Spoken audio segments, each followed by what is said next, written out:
Ulan-ulan na kan dito. Mahirap ngayon sa labada. Mahirap magpatuyo. Umuulan man. Mga nilalabhan. Isampay lang muna sa loob siguro. Basta nalabhan na. Oh, mag-ulan-ulan naman.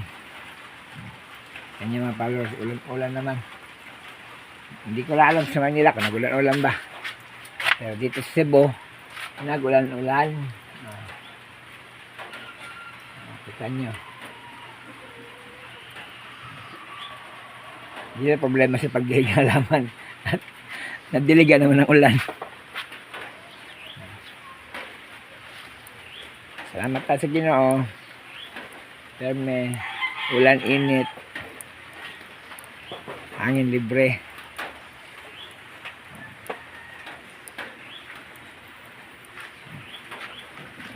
Ito tayong mga initiative.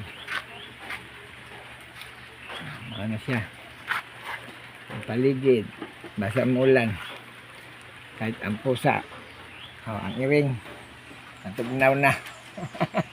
Natugnawan na. Natugnawan ang iring. Ito niya mga viewers. Natugnawan ang iring. Diba? Mauna rin. Dahil sa ulan-ulan. Oh, ang ibon. Mauna siya. Okay, bye. Followers. Siya mag-ulang kilos tata.